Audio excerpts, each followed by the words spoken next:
The desert was still. The wind carried only silence, broken by the distant cry of a raven over the valley of Badr. Beneath the endless expanse of sky, a few hundred men stood upon the shifting sands, tired, hungry, yet firm. Their hearts trembled not from fear, but from the weight of destiny. This was not an army. It was a gathering of believers, farmers, shepherds, and merchants, barely armed, yet carrying the heaviest truth the world had ever known. 313 souls, led by the messenger of Allah, standing against 1,000 swords. What could possibly drive men to face such odds? It was not vengeance, not conquest. It was faith, a faith that would soon summon the unseen. A valley chosen by destiny. The valley of Badr lies quietly between Mecca and Medina, a barren plain surrounded by low hills and soft sand. In the days before Islam, it was just another forgotten stretch of desert. But in the second year after Hijrah, that valley would become the stage for a divine promise, a promise that would echo through time. The Muslims had set out not for battle but for interception, a caravan led by Abu Sufyan, rich with goods seized from those who had left Mecca for Allah's cause. The Prophet had not sought war, yet destiny was already unfolding beneath their feet. When news reached Quraysh that Muhammad was on the move, they gathered their pride and power. Nearly 1,000 men marched from Mecca, armored, well-fed, and sure of victory. They believed they would crush this small band and end Islam in a single day. But the Prophet knew that what lay ahead was not mere confrontation. It was a test written by the divine. He turned toward his companions and said, "By Allah, one of the two groups will be ours, the caravan or the army." The believers exchanged glances. Their hearts pounded, not from fear of the sword, but from the weight of revelation. Some hesitated. Others whispered in silence. But then Sa'd ibn Mu'adh stood, his voice steady and his faith unshaken. "O Messenger of Allah, we have believed in you. We have given you our pledges. Go wherever Allah commands. We are with you. By Allah, if you were to plunge into the sea, we would follow you." And in that moment, the Prophet smiled, because the true victory had already begun, not on the battlefield, but in the hearts of the believers. Still, as they moved toward Badr, the earth seemed to tighten beneath their feet. The Quraysh were approaching fast, and every step forward carried the scent of destiny. The valley they entered would soon witness a miracle, but none of them knew it yet. The night before the battle night fell over Badr like a heavy veil. The stars glimmered above, ancient witnesses to what was about to unfold. The Muslims had set camp at the Prophet's chosen spot, near a well, where water could sustain them. Around them, the hum of fear and faith mingled in the cool desert air. The disbelievers made camp too, not far away. Their fires burned bright, and their laughter echoed across the sands. They were confident, their hearts full of pride and mockery. But on the Muslim side, the only sounds were the quiet recitation of Quran, the rustle of tents, and the whispered prayers of men who knew that at dawn they might not see another sunrise. The Prophet spent that night in deep supplication. He raised his hands until the cloak slipped from his shoulders, and his tears fell like rain upon the sand. His words trembled through the air. "O Allah, fulfill what you have promised me. O Allah, if this group is destroyed, there will be none left on earth to worship you." His voice was filled with both desperation and certainty. Abu Bakr approached, his heart trembling at the sight of the messenger crying to his Lord. He held his shoulders gently and said, "O Messenger of Allah, that is enough. Allah will not forsake you." But the Prophet continued, his hand still raised, his eyes fixed on the heavens. He was not asking for victory. He was asking for the preservation of faith itself. Then, something changed. A soft rain began to fall from the sky, light, cool, and cleansing. The men lifted their faces toward it. In the Quran, Allah would later reveal, "And he sent down upon you from the sky rain, by which to purify you and remove from you the evil suggestions of Satan, and to make your hearts firm and plant your feet securely." Surah Al-Anfal 8:11. That rain was no ordinary mercy. It steadied the ground beneath their feet, softened the fear in their chests, and washed away the whispers of doubt.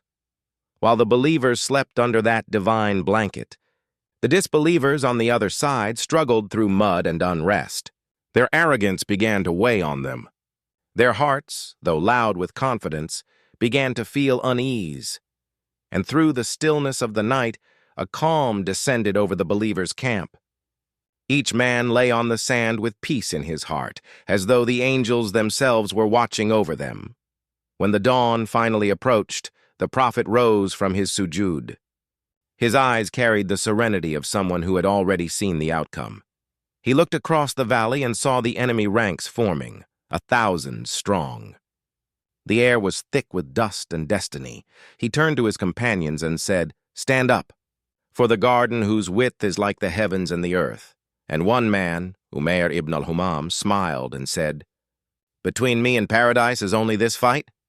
He threw away the dates he was eating and rushed forward, his heart already tasting the promise of eternity. The battle had not yet begun.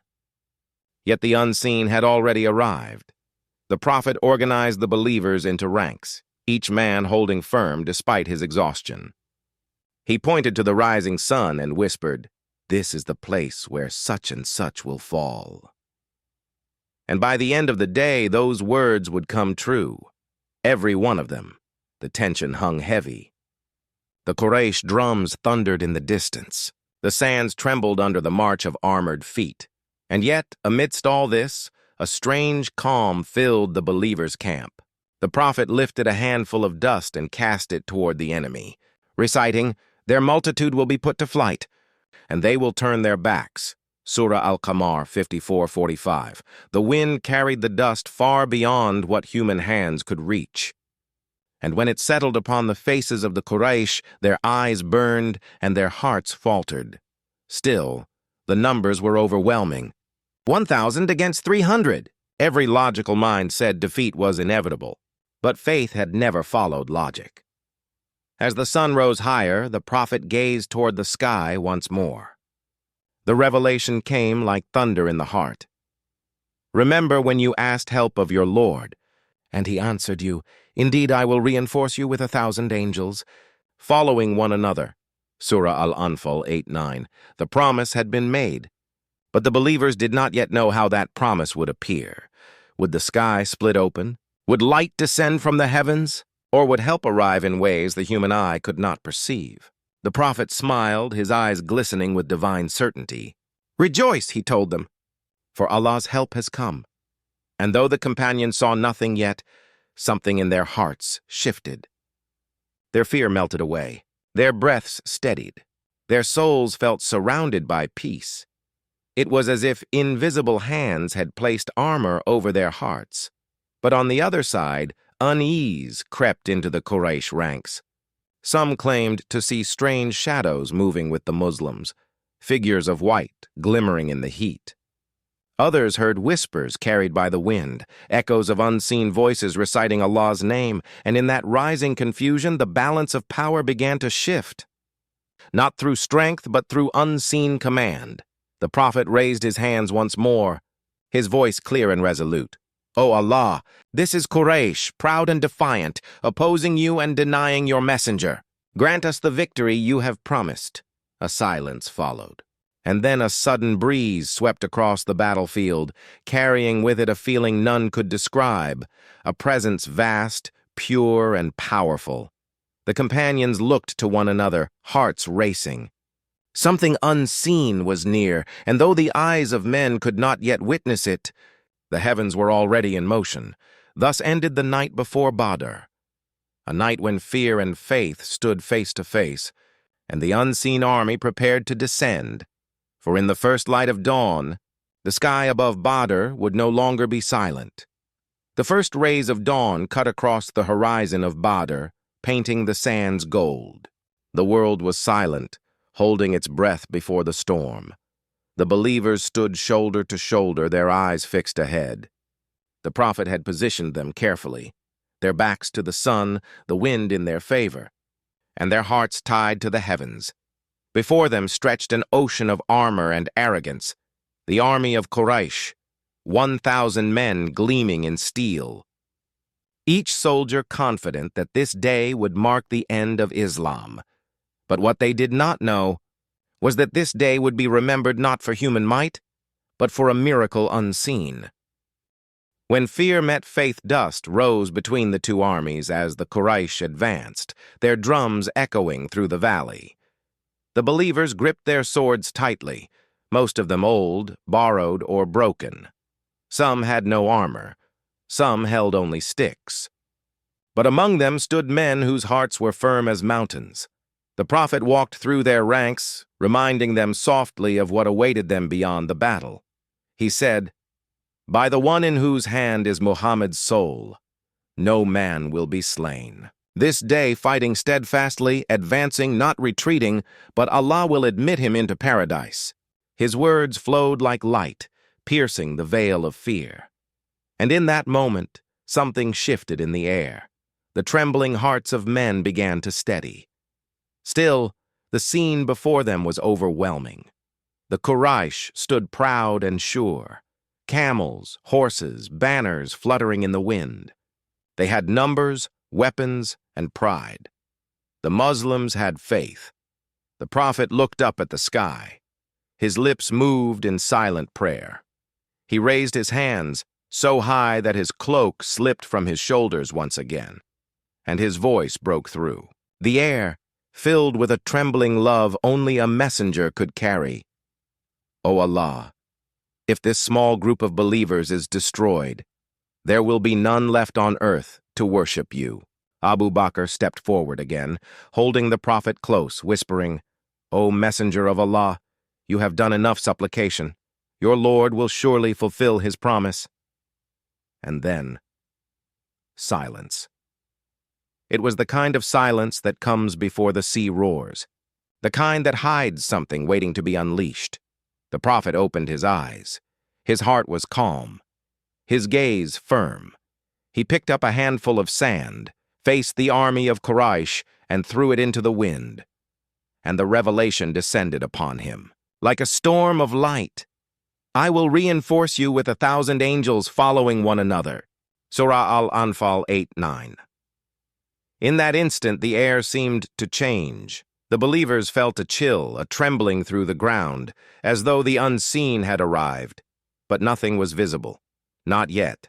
The Prophet smiled, his voice filled with quiet certainty.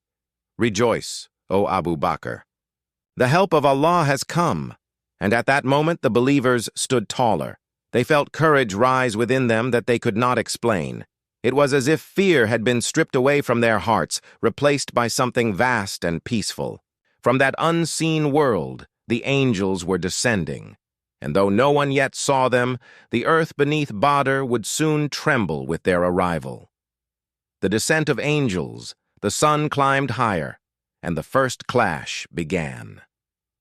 Utbah, Shaybah, and Al-Walid, proud warriors of Quraysh, stepped forward to challenge the Muslims to single combat.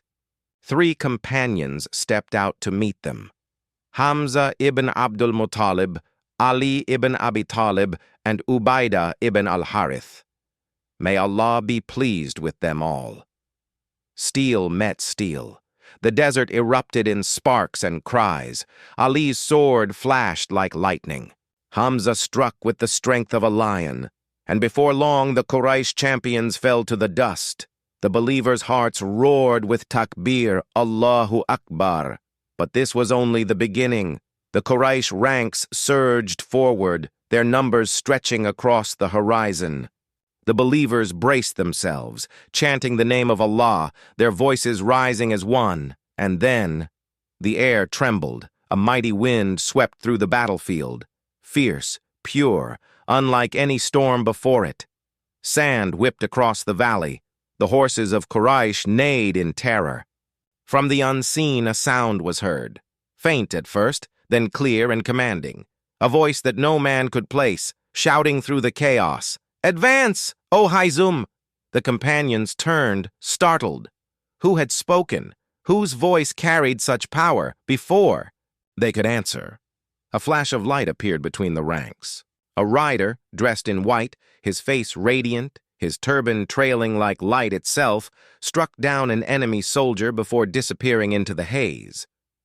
Another companion swore he saw a figure beside him, striking faster than any human could move. He said later, "I chased a man to strike him down, when suddenly I heard a whip crack before me and I saw the man fall, his face split open. I knew it was not I who struck him." The prophet confirmed, "You speak the truth. That was help from the heavens." You heard the voice of an angel, the Quran later revealed. Remember when your Lord inspired to the angels, "I am with you, so strengthen those who have believed. I will cast terror into the hearts of those who disbelieved." Surah Al-Anfal 8:12. The angels did not come to fight as men fight. They came to steady hearts, to fulfill a promise, and to remind humanity that Allah's power extends beyond the realm of sight. Imagine that moment, the battlefield alive with both the seen and unseen. Believers striking with faith, while angels moved beside them, unseen light against the tide of disbelief. Some companions said they saw men in white striking swiftly through the ranks. Others said they felt unseen hands guiding their swords. And every time they cried out, "Allahu Akbar," the heavens echoed back, unseen yet near. The disbelievers began to falter. They looked around in panic, seeing their men fall to blows they could not trace. One of them cried, "By Allah, I see men between heaven and earth riding horses of white. They strike us, and none can stand before them." But for the believers, it was not fear. It was peace. Their hearts were filled with a calm that could only come from the divine. Even in the chaos, the prophet stood beneath his small shelter, his eyes lifted toward the sky. His lips moved with the same words that had shaped the world since the beginning of Revelation. Victory is not but from Allah. And victory began to unfold. The Quraysh lines, once proud and disciplined, began to break. Their strongest warriors fell, their hearts filled with confusion and dread. They were fighting not just men, but destiny itself. The prophet took a handful of dust once again and cast it toward the enemy, saying, "Faces be disfigured." And Allah revealed, "It was not you who threw when you threw, but Allah threw." Surah Al-Anfal 8:17. That single moment captured the heart of the miracle, human effort joined with divine command. The prophet moved, but Allah acted. The believers fought, but Allah gave victory. This was not just a battle. It was a meeting point between two worlds, the visible and the unseen. As the fighting raged, the companions began to recognize signs of something greater happening around them. They saw enemies collapsing before invisible blows. They saw faces pale with terror before unseen riders. And above it all, the sound, the echo of unseen wings moving through the air. Abdullah ibn Abbas later said, "The angels came down on that day marked with white turbans, except Jibril, who wore a yellow one." Imagine it, the vast desert shimmering with light unseen to human eyes, filled with the thunder of wings, the cry of faith, and the command of the Lord of the worlds. The angels descended not because the Muslims needed them to win, but because Allah wanted to show His mercy, His closeness, His promise fulfilled. It was never about numbers. It was about faith that refused to break. By midday, the battle had turned. The Quraysh were retreating, their banners falling, their pride shattered. The Muslims stood victorious, not through might, but through trust. The prophet looked across the battlefield and lowered his head in gratitude. His eyes were filled with tears, not of triumph, but of humility.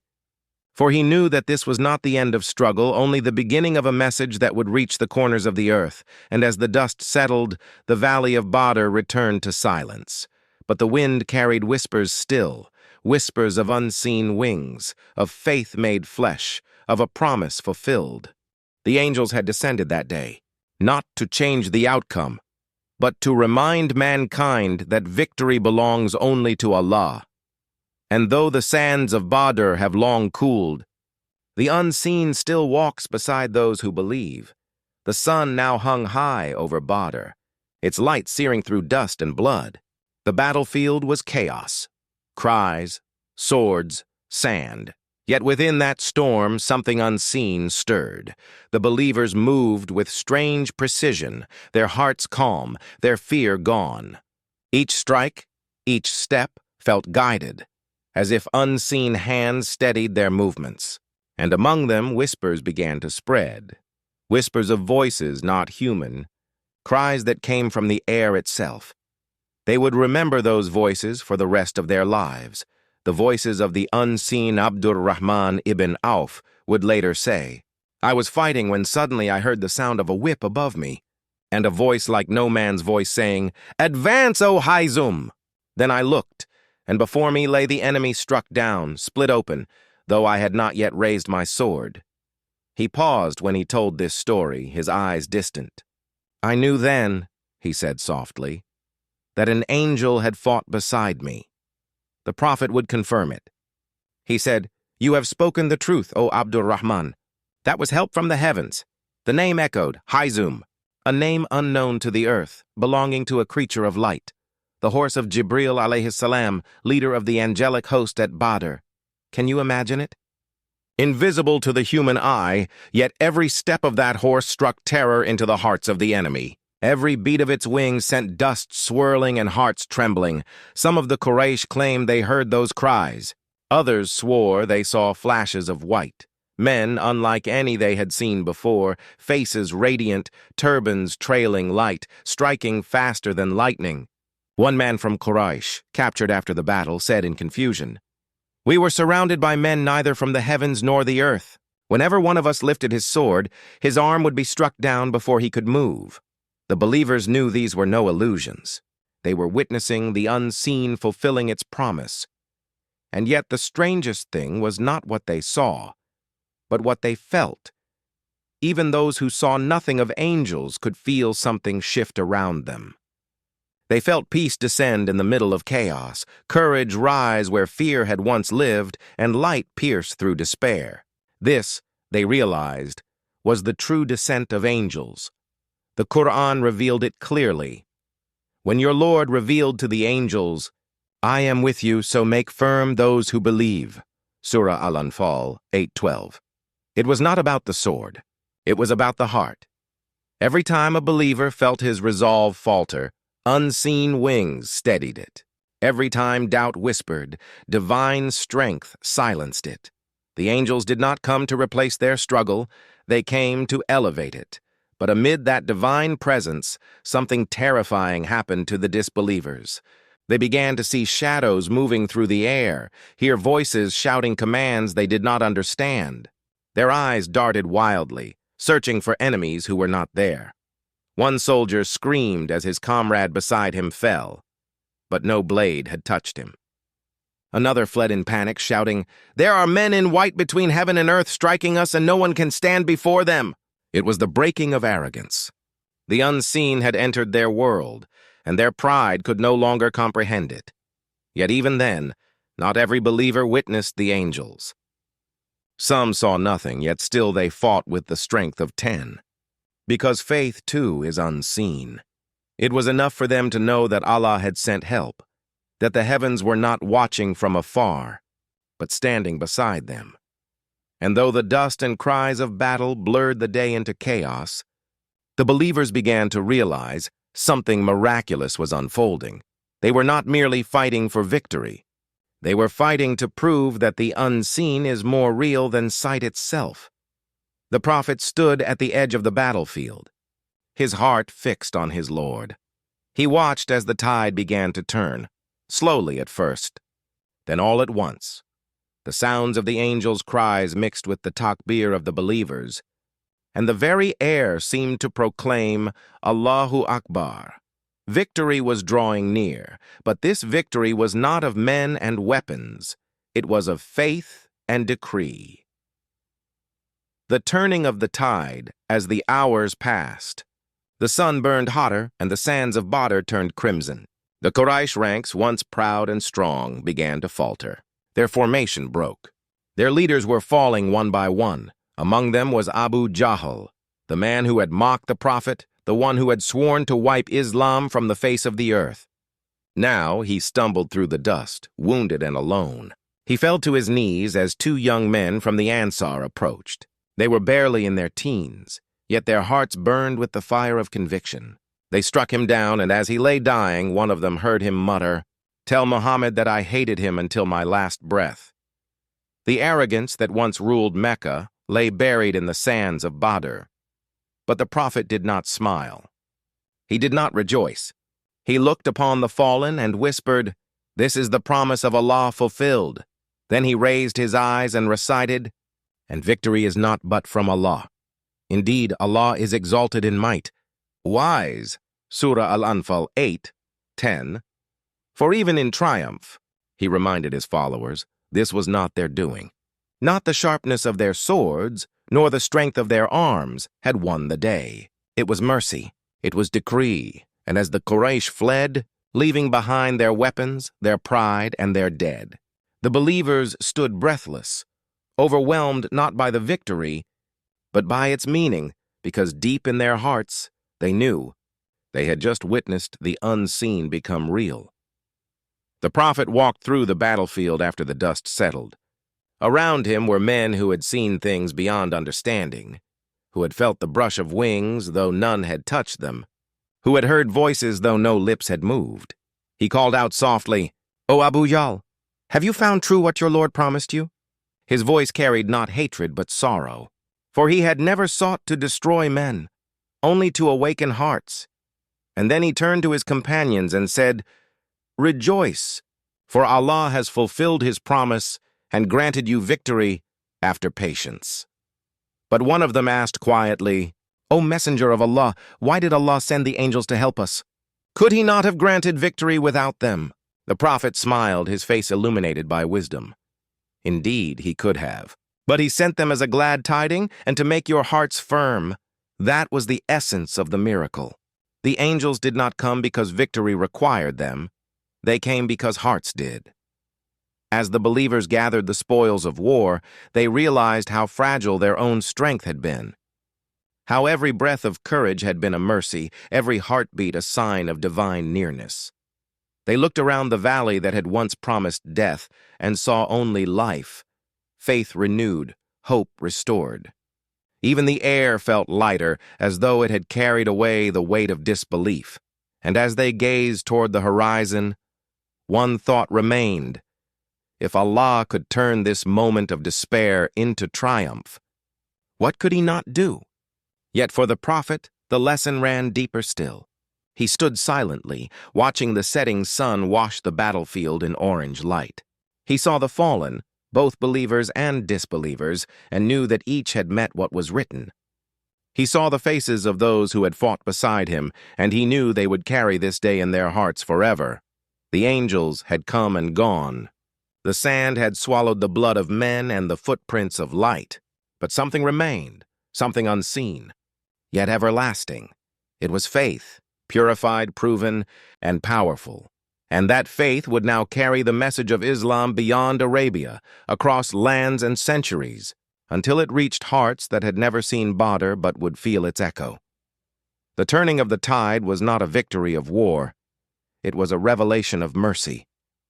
A reminder that when faith is tested, Allah's help is never far. For the believers that day, the unseen became visible. For the world that came after, Badr became a promise, that even when we cannot see the angels, their message still moves through every act of patience, every moment of trust. And when life feels like Badr, when you stand outnumbered, unseen, afraid, remember this truth. The same Lord who sent his angels then still sends his mercy now. The angels may no longer descend upon battlefields, but their legacy remains written in the hearts of those who believe. The dust of battle had finally settled. The cries that once pierced the sky had faded into silence. And on that sacred plain of Badr, the believers stood in disbelief, not at the enemy's defeat, but at what had truly happened. They had witnessed something beyond this world, something no sword, no number, no human strategy could ever achieve. and in their hearts. A question whispered, why? Why had Allah chosen to send his angels that day? For in truth, Allah did not need to send them. Victory was already written in his decree. With one command, kun fayakun, bay, and it is, the Quraysh could have vanished like dust in the wind. Yet Allah chose to show his servants a miracle, not to impress their eyes, but to strengthen their hearts. The Quran revealed the secret behind this divine decision. And Allah made it not except as a glad tiding, and so that your hearts would be assured thereby. And victory is not except from Allah. Indeed, Allah is exalted in might and wise. Surah Al-Anfal 8:10. The angels were not the source of victory. They were its symbol. They were signs that faith, when pure, draws the unseen nearer, that Allah's help descends when hope stands firm amidst fear. The Prophet once said after the battle, "You did not kill them, but it was Allah who killed them. And you did not throw when you threw, but it was Allah who threw." These words reminded the believers. The angels were not separate forces. They were extensions of divine mercy, manifesting only when faith was tested to its edge. In those moments, the unseen and the seen intertwined. The heavens bent toward the earth, and every beating heart among the believers became a vessel of divine strength. But there was another lesson, a subtler, deeper one. The angels were not sent for every battle, though the believers fought many after Badr, at Uhud, at Khandaq, at Hunain. The Muslims faced enemies greater in number, and yet the skies did not open the same way again. Why? Because the miracle had already served its purpose. Badr was not meant to be repeated. It was meant to be remembered. It was a message to all generations. When faith stands firm, divine aid is near. The companions of Badr became legends among men. Their names echoed with reverence, not for their courage alone, but for having witnessed what no other eyes had seen. The Prophet himself said, "Perhaps Allah has looked upon the people of Badr and said, 'Do whatever you wish, for I have forgiven you.'" Imagine the weight of those words, a forgiveness sealed by sacrifice and faith. They were chosen to see the veil lifted, to glimpse how Allah's help flows from the unseen. Yet even they, after the battle, returned to the simplicity of faith. They did not seek angels again. They sought only Allah, knowing that his nearness was enough. And this was the true miracle of Badr. Not the descent of angels, but the rise of unwavering belief in the hearts of men who had once trembled in fear. Faith transformed them, and through them, it would transform the world. The Valley of Badr was no longer just a battlefield. It became a classroom, a divine lesson carved into the earth, teaching that Allah does not need grand displays to prove his power. He needs hearts that trust him, even when the odds seem impossible. The Prophet taught that help from Allah does not always descend with thunder or light. Sometimes it comes quietly, in patience, in conviction, in the stillness of a heart that says, "Hasbunallahu wa ni'mal wakil." Allah is sufficient for us, and he is the best disposer of affairs. Even the angel's purpose, noble and mighty as it was, fades next to this truth. The real miracle was the awakening of faith, the transformation of weak men into unbreakable believers. And that is why, to this day, the story of Badr is not told merely as a tale of victory, but as a reminder of divine nearness. Because one day every believer will face their own Badr, a battle where the odds seem impossible, where fear whispers louder than faith, and in that moment, perhaps not seen, but surely felt, the unseen help of Allah will descend again. For the Lord of Badr has never left his servants alone. And as the Prophet once told his companions, "Know that the help of Allah is near. The sands of Badr may be silent now, but their message still speaks to every heart that dares to trust beyond sight." 14 centuries have passed. The battlefield of Badr lies still beneath layers of sand, the wind tracing invisible lines over the ground where angels once stood. But though the dust has long settled, its echo still moves, not through the desert, but through hearts. Every generation that reads of Badr feels that same spark of awe, because this was not just history. It was revelation in motion, a divine promise made visible to human eyes. For those who came after, the story of Badr became a mirror. When life seemed too heavy, when the world felt dark, believers would remember, Allah can send His help in ways unseen. Some found it in moments of despair. A prayer answered when all hope was gone. A door that opened when every path had closed. Others found it in the strength to endure, the calmness in hardship, the patience in loss, the invisible peace that whispers, "You are not alone." The angels of Badr may have returned to the heavens, but the one who sent them never departed. The Quran keeps their story alive not as a legend, but as a living reminder. In every verse about Badr, there is a heartbeat of divine assurance. Indeed, Allah supported you at Badr while you were few in number. So fear Allah that you may be grateful. Surah Al-Imran 3:123. Gratitude. That was the call. Because when the unseen becomes visible, it is not meant to make us boast, but to make us bow. The companions understood this well. Years later, as Islam spread across Arabia, veterans of Badr would still weep when its name was mentioned. Not out of pride, but remembrance. They would whisper to one another, "Do you remember that day when Allah sent us His angels?" And then fall silent, for words could never capture what their hearts had felt. Generations after them continued to carry that reverence. The scholars spoke of it as Yawm al-Furqan, the day of criterion, when truth was separated from falsehood. Because Badr was not merely a clash of swords, it was the unveiling of divine justice. It showed that even a small group, if sincere and steadfast, can stand against the might of an empire, if Allah is with them. And so the message of Badr transcended time. It whispered into the ears of every believer facing their own trials. The angels who descended upon that field may not appear before our eyes today, but their legacy flows in unseen ways. Every time a believer falls into sujud in pain and rises again with renewed strength, that is a touch of Badr. Every time despair turns into faith, or fear transforms into tawakkul, that is the same unseen mercy that once filled the sky. We may not hear the voices that cried, "Advance, O Hayzum," but we still feel the echoes of that command in every heart that refuses to surrender. Badr was never meant to be confined to history. It lives in the rhythm of faith itself, in the way believers trust the unseen. Walk through the storms of life and believe that Allah's promise never fails. And one day, when the final battle between light and darkness comes, when humanity faces its last reckoning, the angels will descend once more, not to fight with swords, but to bring peace to the believers. Indeed, those who have said, "Our Lord is Allah," and then remain steadfast. The angels descend upon them, saying, "Do not fear and do not grieve, but receive good tidings of paradise which you were promised."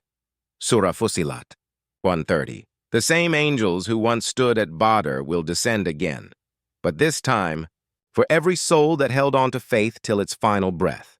So remember, the story of Badr is not just a tale of the past. It is a living call to courage, to trust, to patience. It whispers across centuries, "Hold your ground, for Allah's help is near." When life tests you, when your own fears outnumber your faith, remember that the same Lord who sent angels to Badr still watches over you. And perhaps your unseen help has already arrived. The wind has quieted over Badr. The sands that once carried the footprints of angels now rest in silence. The battlefield lies empty, yet the story it holds still breathes, whispering through time, reminding us of something far greater than victory. For the true miracle of Badr was not the clash of swords, nor the descent of angels from the heavens. It was something far more profound, something invisible to the eye, but unforgettable to the soul. It was faith.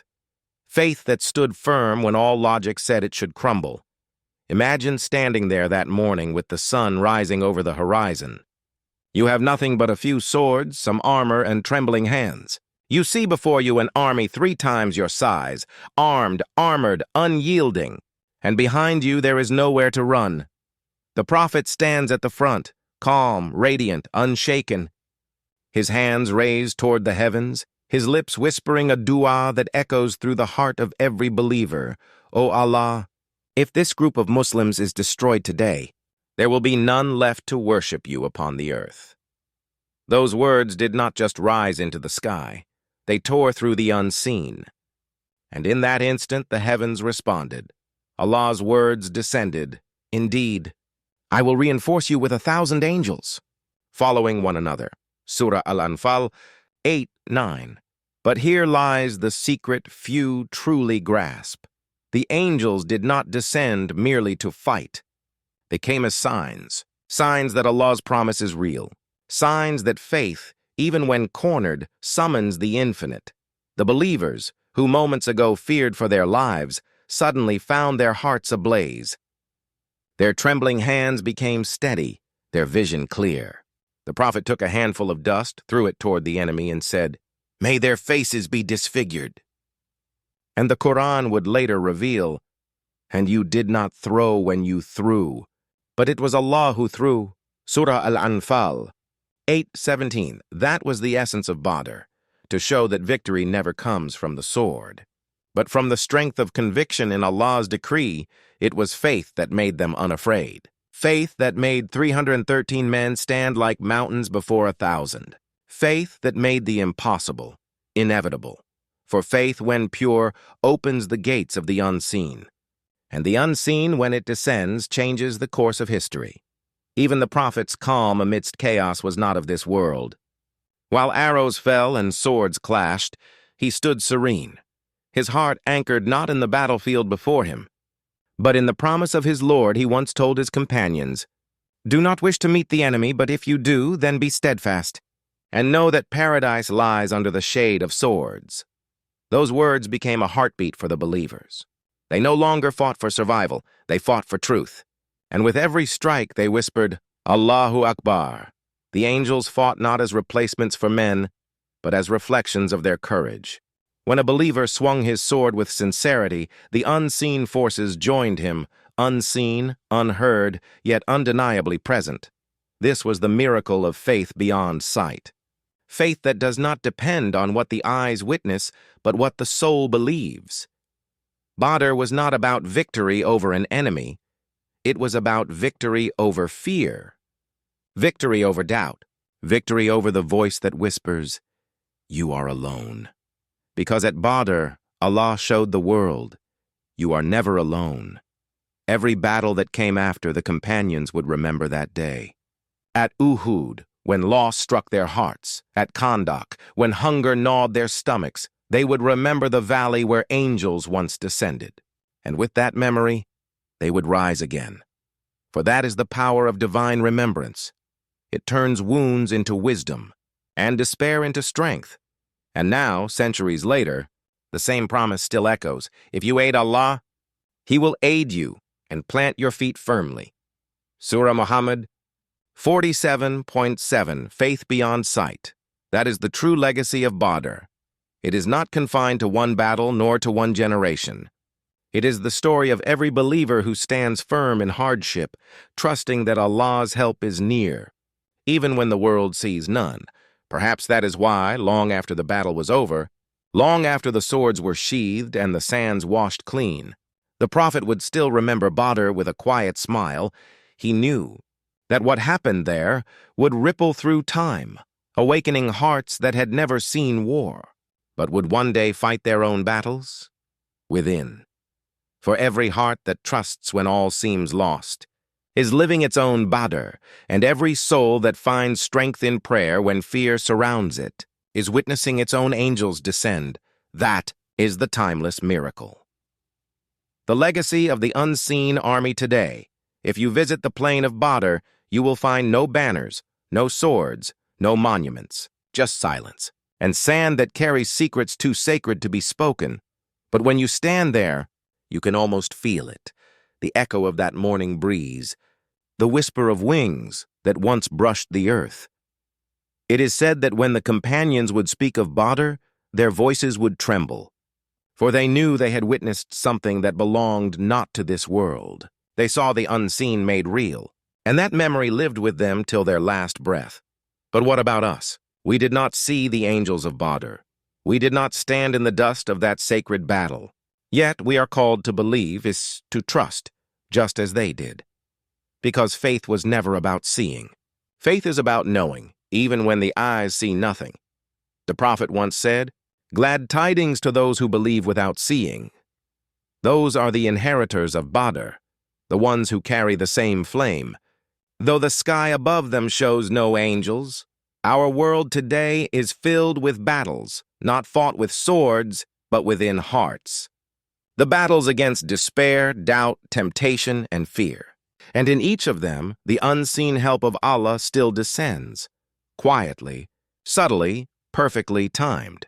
When your heart feels heavy, when the world presses against you, when every prayer seems unanswered, remember Badr. Remember the valley where 313 hearts stood firm, and the unseen opened before them like dawn breaking through darkness. That help still exists. But now it comes as patience when you feel weak. It comes as peace in the middle of chaos. It comes as clarity when confusion blinds you. For not all angels wear wings. Some come as moments of strength you didn't know you had. Some as words that reach you when you need them most. And some as tears in sujud that wash away everything but Allah. The legacy of Badr lives in these quiet miracles. It reminds us that divine help is not gone. It has simply changed its form. So when you fall, rise with the remembrance that Allah is near. When fear grips you, whisper, Hasbunallahu wa ni'mal wakil. And when you feel alone, know that the same Lord who sent angels to Badr still watches over every sincere heart today. For Allah does not forget the faithful. He never has. He never will. The Prophet once stood upon the plains of Badr after victory and said, "By Allah, it was not you who threw when you threw, but Allah who threw." In those words lies the eternal truth, that we act, we strive, we pray, but the results belong only to Him. Every believer carries that truth like a hidden sword, a strength no enemy can see, a hope no hardship can destroy. And so the angels of Badr did not vanish into history. They remain unseen yet alive in every act of faith that defies fear, in every prayer that pierces the sky, in every believer who says, "I trust my Lord, even when I cannot see His plan." The story of Badr ends where every story of faith begins, with surrender.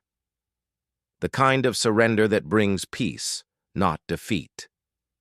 Because to surrender to Allah is to find victory beyond measure. And so, as the sun sets over the silent desert, and the wind once again sweeps across the forgotten field, the unseen army sleeps. Not beneath the sand, but within the hearts of those who believe. If this story moved your heart, let its message move the world. For every heart that hears it and remembers becomes a soldier of the unseen, a witness to the same promise that once turned fear into faith. Indeed, the help of Allah is near. Surah Al-Baqarah 2:14. And that is the eternal legacy of Badr.